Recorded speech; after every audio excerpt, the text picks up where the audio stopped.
Yesterday, we called out a level on the SPY, and that level perfectly got hit as we got CPI inflation data coming out today, rising to 2.9%, in line with expectations of 2.9%.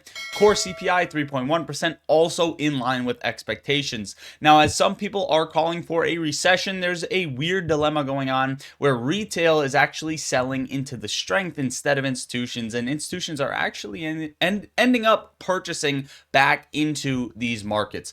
What is going on, guys? Lottery Stocks here. Welcome back to the channel. Welcome to the channel. If you're new, we got a lot of stuff to talk about, especially with GameStop, because we just seen another signal from Roaring Kitty that he is still active, and we have some complications going on with brokers, so you're going to want to watch the video all the way through. Without further ado, all I ask, it's free. Drop a comment to engage the algorithm and like the video for me, guys. Thank you so much. Now, 657.75 is a level we called out yesterday on the SPY. If you don't believe me, go watch the two videos I uploaded yesterday. We rejected almost perfectly to the penny off of this level today, all the way up at 657.78, 657.80. So give or take a couple of pennies, we were right on the dot for that. Now, will the SPY continue to rally past this point?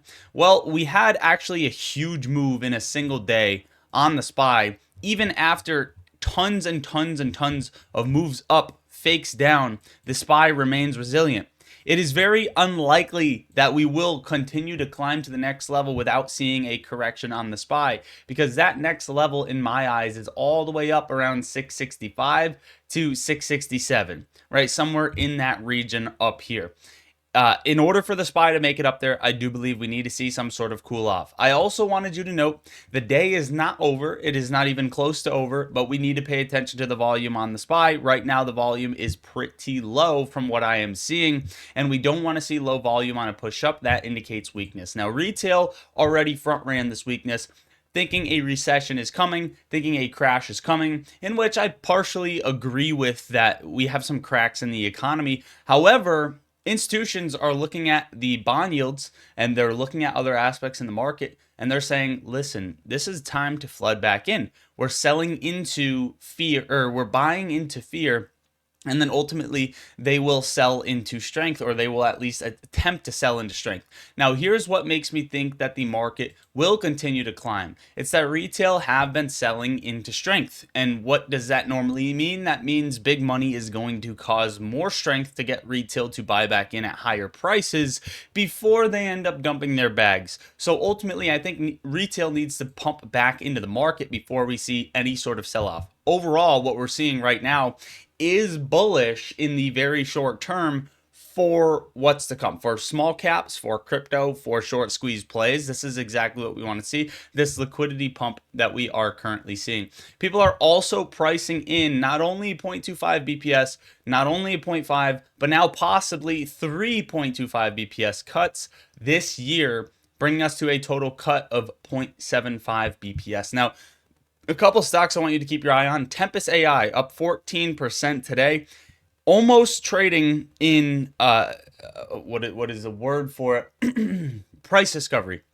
Almost trading in price discovery. Above 91.50 will be price discovery, which case I believe that this move is slowly taking us up to 109.50 on Tempest. I want you to watch ARM, also getting beautiful moves. HIMS, watch this one as well, which takes us into crypto right before we jump into GameStop, AMC, and our short squeeze plays. Bitcoin's back at 114K, and like we said several times, if you take a breather and you ignore all of the loudness, all of the chaos that is going on, all of the news events, we see that this was pure consolidation and we didn't break any key levels. We just got shaken out a little bit at 112 and then tried to shake us out at 109 and 107.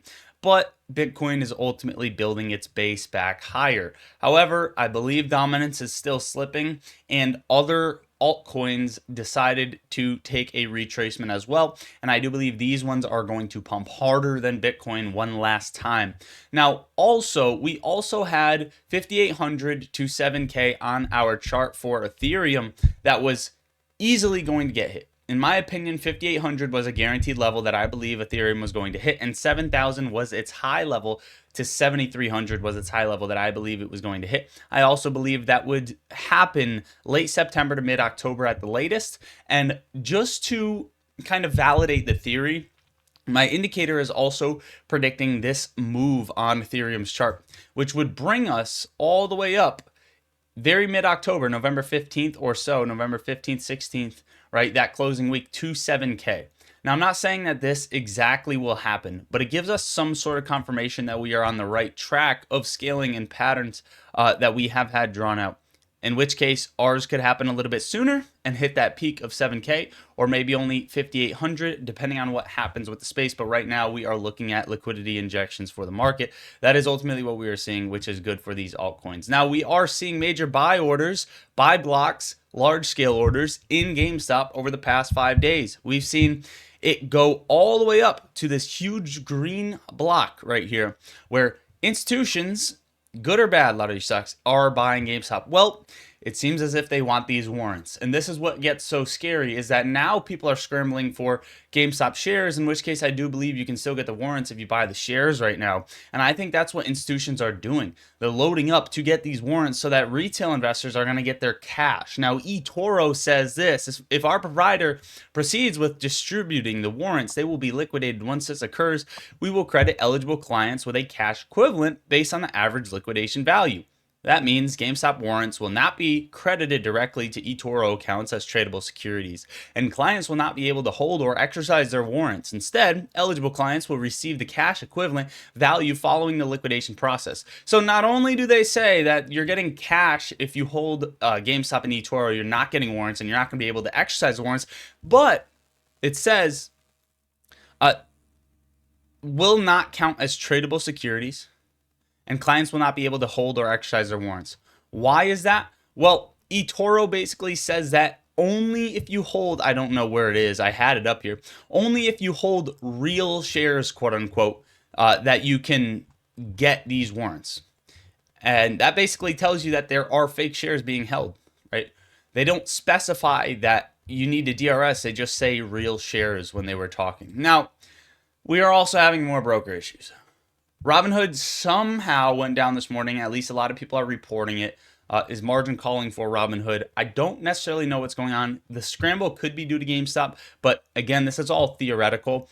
Fidelity also having a little bit of an issue, possibly taking buy button away for several securities. If you guys are having issues with Robinhood or Fidelity, let me know in the comments down below. And Roaring Kitty just started another streak on Reddit, which you can speculate this as you will, but the first time we saw a streak, we thought, oh, maybe this is the fire emoji where we're at, or the melt up that where we're at, or maybe it's the same signal, or maybe he's about to post. Let me know your thoughts on this in the comments down below. Do you have a deeper theory than this? All we know is that he is active and there will be signs.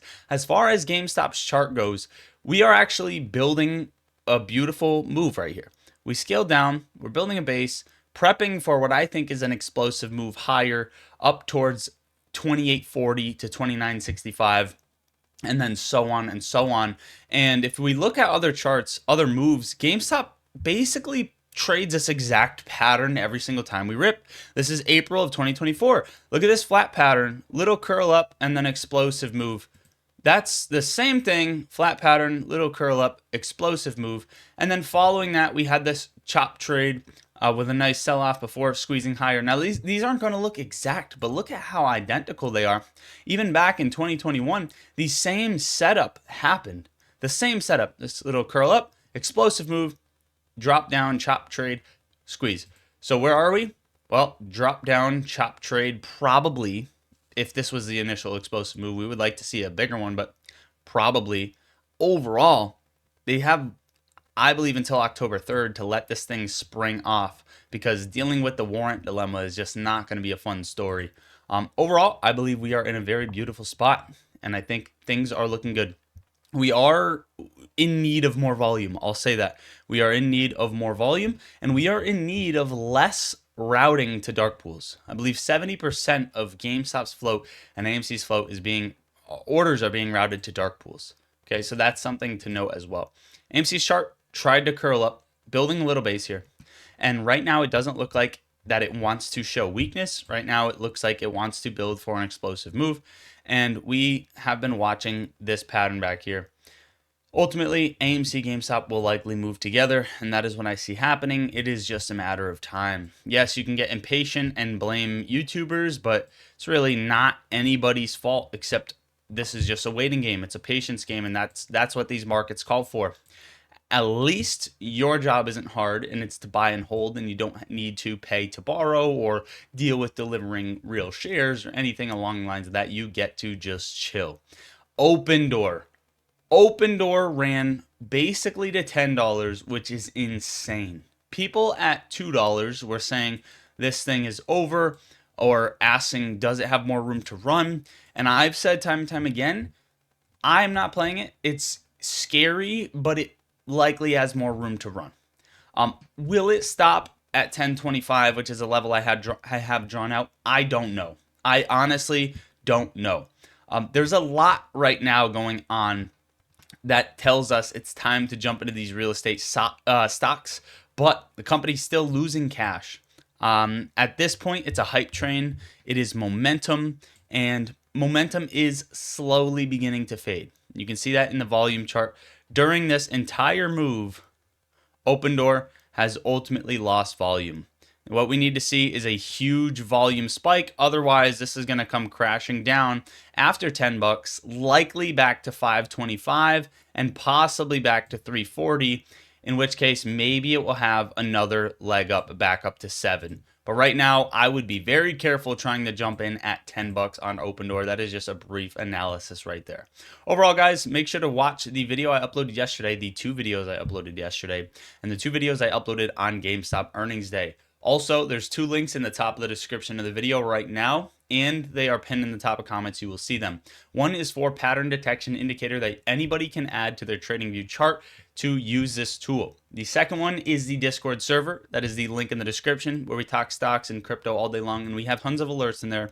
Best vibes, best people. You guys will not regret it. We are getting new members in there, and I hope for all the new members, you guys are liking it. Let me know in the comments down below if you have just joined and you are enjoying the Discord server. That is it, guys. I love you all. God bless. Lottery Stocks out.